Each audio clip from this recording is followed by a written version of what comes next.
Just two quick comments before I get into the gospel. One is, you guys sounded fantastic singing during that psalm. You were loud, you were on key, and believe me, I don't know what that means because I can't carry a tune, but it sounded really good. So I just want to thank you for your participation in the Mass. The other thing I want to say, if anybody thinks they saw a 6-foot beaver walking around yesterday, it was Father Zach. His alter ego was Bucky, so I don't know. He had the costume on and everything, so with that. When I was in grade school, I remember somewhat pestering the sisters as we were sitting there reviewing for a test that we were going to have. I remember raising my hand and said, "Just tell me what's on the test. Let me know what I'm supposed to study. I'm not afraid of studying, but I don't want to waste my time studying things that's not going to get me a passing grade," okay? Unfortunately, it didn't stop in grade school. In high school, it was the same way. College and seminary, I didn't quite raise my hand and say that, but the thought was there. You know, you're bombarded with so many different things, and it's like, just tell me what's going to get me through this. I think I feel this way when I read the gospel today. When I heard this scribe asking Jesus, what's the commandments? What's the greatest? What do I have to do in order to get to heaven? And maybe it's because sometimes I've asked that question of myself. What is the least I need to do to get into heaven? And I know that some of you have, because you've asked me that question before. And I think it's a kind of a normal response with that.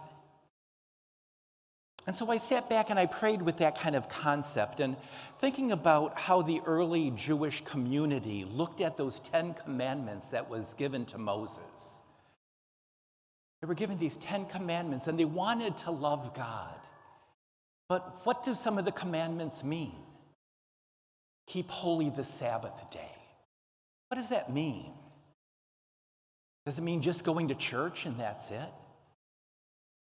And so as the Jewish people were looking at these things, they, out of a good intention, tried to make these rules and regulations and precepts for other people to follow to give them a better idea of what these commandments meant. Well, the sad part was that sometimes these precepts became their God, became their rule.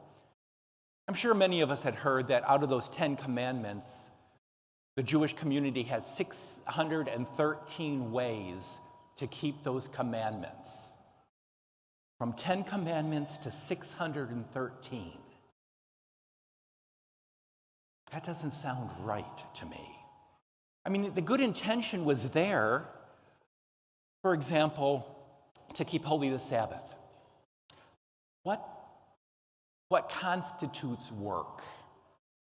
And so these leaders of the people said, well, you know, if you walk X number of steps, you're allowed, but you can't go over this number.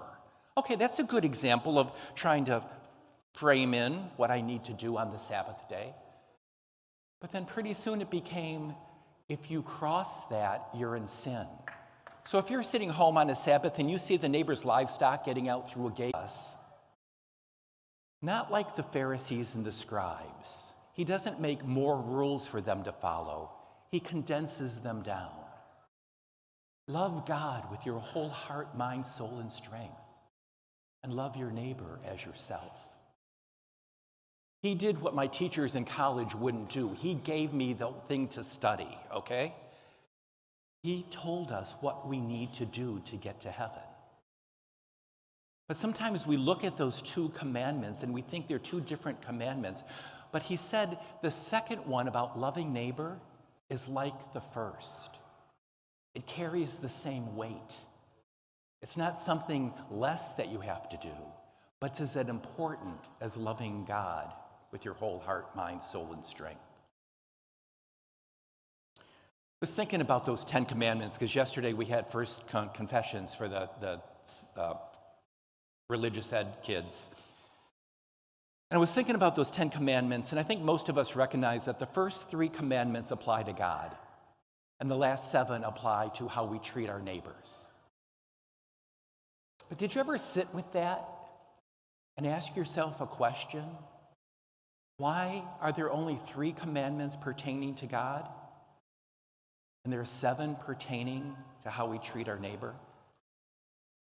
I sat with that this past week, and I asked myself, why?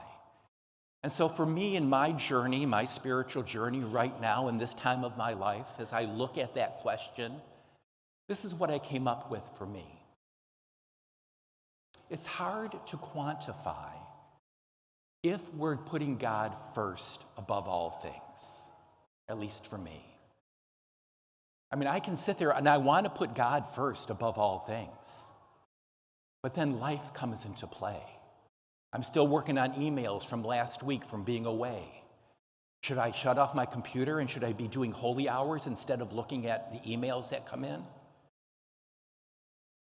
Should I be sitting in confession, hearing people's confessions, or should I be in those holy hours praying to God, putting Him first? I've heard it from some of you. You'll come in and you'll talk and you say, I want to do the right thing, but Father, I have to clean the house and I got to go to work and I got to chauffeur the kids. I want to put God first, but am I doing it? So it's hard to quantify that putting God before all things. But I think looking at those other 7 commandments help us to see if we're doing what we should be doing. When we look at how we're treating our neighbor, those are the things that we can recognize and say, oh, I need to do a little bit better here, or I can do a little bit better there. And since those commandments carry around the same weight, we can know if we're doing what's expected of us. For example, honor thy father and thy mother. What does that mean to you? I don't want answers, but what does that mean to you? It's not just a commandment for kids. It's a commandment for all of us. Honoring our parents, making sure we listen to them, not criticizing them or thinking they should have certain skills at this point of their life that they don't have. Obeying authority. The New Testament letters, there's a number of references to praying for the emperors, praying for those people in authority. Do we do that? Or do we just complain? Different ways to look at the commandments, not just surface levels, but dig deep. Thou shalt not kill. What does that mean to you? We know it means physical violence. But what about emotional violence? You know, those kind of things. What about gossip, killing somebody's reputation? What about being the occasion of sin for somebody else, leading them down the wrong path? Killing their soul by the way we act. Do we steal? Do we put in a full day's work from our employer? Not compared to what the other employers do, but according to what God expects of us. Are we failing to be generous to somebody in need, stealing from them and keeping it to ourselves? So there's different ways to look at these commandments, but I think if we look at them deeply and dig into what they're asking of us, we'll know how God expects us to live. Jesus told us what's on the test. When we are judged, will we get a passing grade?